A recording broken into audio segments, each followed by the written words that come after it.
Quand très tôt j'ai voulu faire du cinéma, dès le collège, et très tôt je voulais être réalisatrice. Et c'est un peu par hasard que j'ai fait Loup Lumière, par hasard au sens où j'ai passé plusieurs écoles, mais c'est Loup Lumière que j'ai eu et que j'imaginais pas avoir parce que j'avais plutôt un parcours philosophie, littéraire. Et je l'ai eu, et à Loup Lumière j'ai appris les métiers de l'image, ce qui n'était pas prévu dans mon parcours, mais qui était, je pense, une des grandes chances de ma trajectoire pour le moment. Au sens où j'ai beaucoup appris au contact des autres, et puis j'ai gagné ma vie en travaillant, ce qui est quand même bien, plutôt que d'attendre que son scénario soit pris.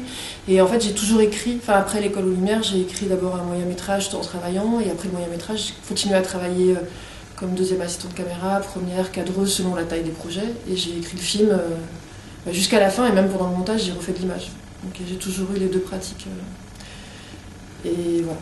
C'était un tournage qui était très dense, où il fallait vraiment aller à l'essentiel, parce qu'on avait eu que 25 jours de tournage, donc il fallait vraiment être très rapide et efficace, et malgré tout j'ai réussi à faire qu'il y ait des moments de regard, de temps qui sont hyper importants pour moi, parce que ça vient vraiment du cinéma que j'aime en fait depuis le début, du cinéma muet, du cinéma de Philippe Garrel, et puis je trouve que c'est un scénario qui est très écrit, avec une histoire très marquée, et que ça permet d'avoir un peu des temps d'air, en fait, de respiration. Et ils sont tellement beaux, Reda est tellement fort que tous ces plans sur lui, on est content de les avoir et de l'observer. Quand j'ai commencé à travailler, j'avais plutôt des idées d'amis, de gens, des figures que j'avais croisées en tête, et le premier comédien auquel j'ai pensé, c'était lui. Sans être trop sûre, parce que je l'avais vu que dans Un Prophète et dans Engrenage, où il avait plutôt des rôles sombres et durs. Et j'ai eu la chance, parce que je travaillais aussi comme assistante caméra, de faire 2 films, un court-métrage et un long, où il jouait. Et donc j'ai pu le voir comme il était, comme on a découvert maintenant. C'est-à-dire ce côté aussi où il peut être extrêmement beau, très souriant, avec beaucoup de charme, beaucoup plus varié en fait que ce qu'on avait vu jusque-là. Et quand je lui ai proposé le scénario, je pense que tout le monde dans la profession l'avait identifié, savait que c'était un excellent acteur, mais c'était 2 ans avant le tournage. Le grand public disait ah oui, je l'ai vu à la télé, etc. Mais c'était moins fort en fait, ou dans Jordi Gitan dans La Prophète. Mais il n'était pas encore mis en avant comme ça. Et entre le moment où je lui ai proposé et notre tournage, l'année où on a tourné, il tournait juste avant nous Hippocrate. Juste après nous Ryan Gosling, Lost River. Mais il a vraiment fait les 3, mais dans un temps. Nous, le lendemain de notre tournage, il est parti pour Détroit, quoi. Et on a tourné en 25 jours aussi pour ça, parce qu'il y avait des dates de Ryan Gosling après nous. Et donc maintenant, on voit le résultat de tous ces tournages qu'il a fait là cette année-là. Et donc notre film arrive en même temps qu'il est connu, c'est super. Je pense que si vous regardez beaucoup de premiers films, ils ont 5 ans de préparation. C'est long, d'abord parce que d'abord il y a eu, je pense, 3 ans d'écriture. Alors après, je travaillais à côté, donc c'était pas du temps plein, mais malgré tout, j'ai passé énormément de temps dessus. Parce que un premier film, on met aussi du temps à trouver l'histoire, déjà, à la synthétiser, dans la manière d'écrire. Donc je pense qu'il y a aussi du temps qui était mon propre temps. Et après, il y a eu 2 ans de recherche de financement, parce que c'est un premier film, parce que c'était un sujet à la fois qui plaisait mais qui n'était pas si porteur non plus, que Reda était à la fois connu mais pas non plus si connu, et que ça met du temps et qu'il y a beaucoup de films qui veulent se faire, et donc ça se bouscule au portillon des aides en fait. Et après, est-ce que c'est une bonne chose ou pas? La bonne chose, c'est que quand on arrive au tournage, le scénario, il était bien, et j'ai jamais eu le sentiment de régresser dans l'écriture, même quand j'ai dû faire une version plus courte, parce qu'on n'a pas eu les télés, et du coup, il a fallu couper ce scénario qu'on avait bichonné pendant 5 ans. La durée de 1h22 n'était pas prévue au départ, ça va être plus long. Ça, c'est difficile à dire. On a eu très peur, à cause du tournage de 25 jours, que le film soit trop court. Parce que 25 jours, c'est très très court. Oui. Mais heureusement, on a eu très peu de déchets au montage. Après la grande peur, quand on met 5 ans entre le début de l'idée et le tournage, la peur qu'on a, c'est ce qu'on va encore avoir l'envie. Parce qu'on a changé en 5 ans, et que l'intuition qu'on a eue 5 ans plus tôt, surtout entre 30 et 35, bref. Et c'est vrai que dans les moments de découragement, on a un peu un doute sur son rapport au film. Et heureusement, c'est le moment... juste avant le tournage, les comédiens arrivent, le casting arrive, les décors arrivent, et tout ça vient nourrir le film, et ça devient tellement enthousiasmant que... Et puis d'autres questions se posent, et puis c'est le moment où on va le dingue aussi le scénario, parce que on répète, on voit que c'était pas une bonne idée, on trouve des décors qui vous donnent des idées de plans, et donc ça reprend de l'air, et voilà, j'espère que le prochain film, je mettrai moins de temps quand même. Moi, je voulais vraiment tourner dans des cités de province, et pas ancrer le film dans la cité parisienne, dans la cité lyonnaise ou marseillaise. Je pense que ça a peu été vu, et que dans la cité de province, il y a un truc qui est peut-être plus tranquille, qui est plus isolé aussi, et qui m'a intéressée aussi pour montrer qu'on pouvait avoir une vie normale dans les quartiers, et que c'était pas Pas forcément et pas montrer les grandes barres, les deals, les tags, et qu'il y a aussi une vie normale avec comme les parents de shérif, comme Abdou qui vivent là-bas et qui y sont bien. Et que c'est plutôt un truc de relégation en fait qui est dur dans ces quartiers-là, et de cloisonnement où on laisse les gens entre eux. Et la région, oui, il faut tourner là-bas, travailler avec une partie des techniciens sur place, travailler avec des comédiens sur place, mais c'est plutôt... Pour mon film, en tout cas, c'était une bonne chose. Ouais. Il y a beaucoup de gens qui sont des jeunes comédiens aussi, qui avaient fait un film ou deux, comme Rachid Debbouze, comme les deux garçons qui font les agents de sécurité. Enfin, donc il y a aussi des gens frais. Moussa Mansali qui joue Abdou, il a tourné, mais pas beaucoup. Donc, du coup, ça fait comme un échelon entre les deux. En préparation, en fait, j'avais fait rencontrer Reda avec Moussa Mansali qui joue Abdou. Il a rencontré Monsieur Gilles, joué par Serge Renko, qui est lui un comédien très expérimenté. Et formidable.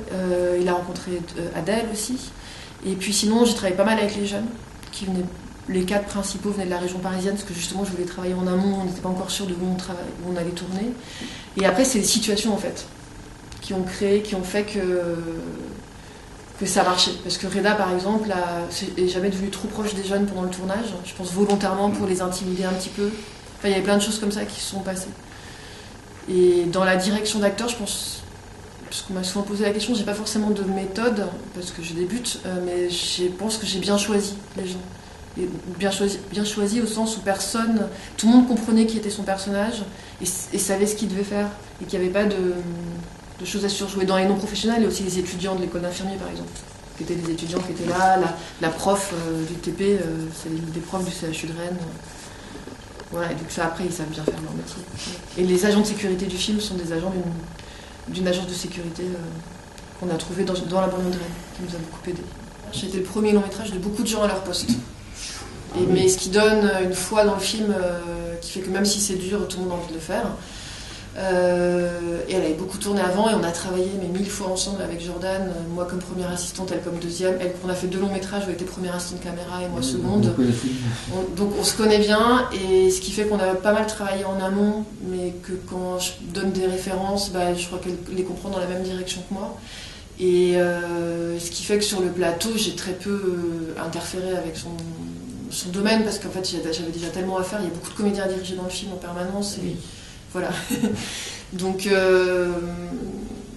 ouais, ça marchait bien. Et puis le chef électro, premier assistant caméra, chef machino était sur le court-métrage précédent. Enfin, tout ça fait qu'on travaillait en confiance en fait. La musique en fait va sortir en digital, et il y a un groupe de rap qui s'appelle La Caution qui a fait un featuring sur un des morceaux, et dans le refrain ils disent qu'il vivra vers. Je trouve ça hyper beau comme réinvention du titre. Non, il est venu tard, il y a eu plein de titres de travail. Enfin, si vous reprenez l'historique des ateliers que j'ai pu faire, à chaque fois je suis sous un autre titre. En fait, j'avais trouvé le titre anglais qui était Insecure, qui parlait à la fois d'insécurité personnelle et d'insécurité au sens plus large, et qui marche pas du tout en français parce que ça existe Insécure, mais c'est terriblement laid. Et qui vivent, je trouvais ça, c'était fort d'avoir le mot vivre dans le film, dans le titre, puisque ça parle, le film est vraiment le portrait de quelqu'un qui se demande comment vivre, comment trouver sa place, et puis chacun cherche ça. Et j'aimais bien cette double dimension qui est à la fois, il est sur le qui-vive personnellement dans sa vie, parce qu'il est à un moment où il pourrait rater sa vie. De plein de manières d'ailleurs. Soit en allant complètement du côté de Déda, soit en étant agent de sécurité alors qu'il n'est pas fait pour ça, qu'il le fera mal, qu'il en sera malheureux, parce qu'il y a des gens qui le font et qui en sont heureux. Et en même temps, il y a aussi, dans son métier de sécurité, il doit être sur le qui-vive, aux aguets, puisqu'il sans cesse doit faire attention à ce qui pourrait se passer. Et les agents de sécurité, c'est surtout donner l'alerte en fait. Ils ne sont pas censés rien faire, ils sont juste censés signaler que quelque chose va arriver. Donc voilà, et le pas de tiret, c'est pour le laisser plus ouvert, pour justement avoir envie de finir la phrase. Puis j'aime bien la brièveté, même le i, je trouve qu'il y avait quelque chose d'un peu lumineux, parce que le film est très sombre, mais il y a une envie de lumière quand même, par le plus possible dès que je pouvais.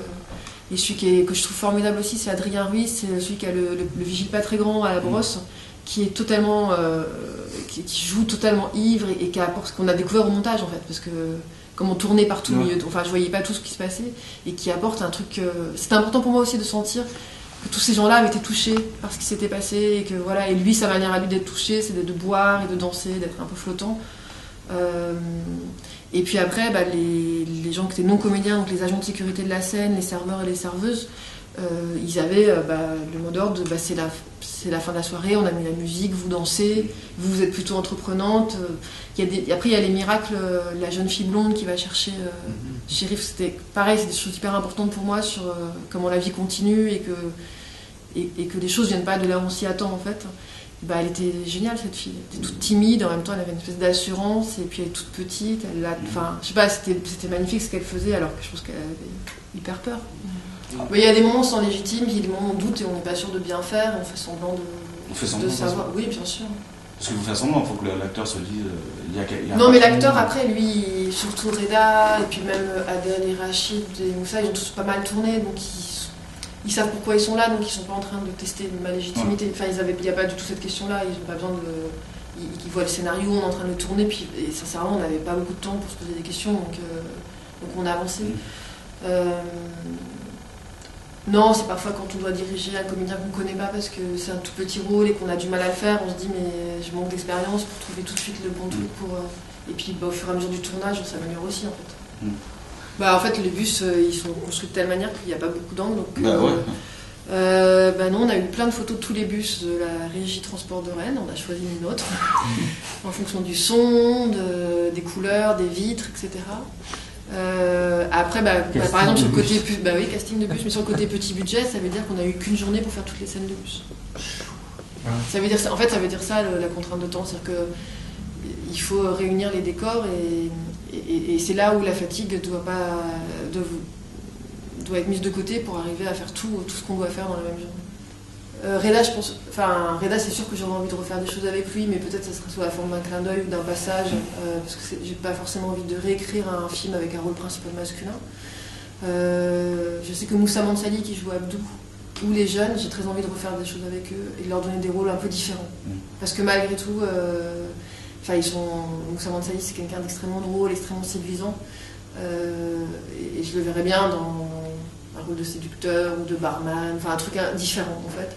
Et les jeunes, j'ai gardé le lien avec eux, ils ont tellement grandi, ils ont un truc tellement chouette et que j'aimerais bien qu'ils aient un rôle de différent parce que là ils ont joué des rôles de jeunes de banlieue, j'aimerais bien leur donner d'autres choses, il faut que ça vienne dans le scénario, mais non, j'ai plutôt envie de retravailler avec eux et de rencontrer d'autres gens aussi.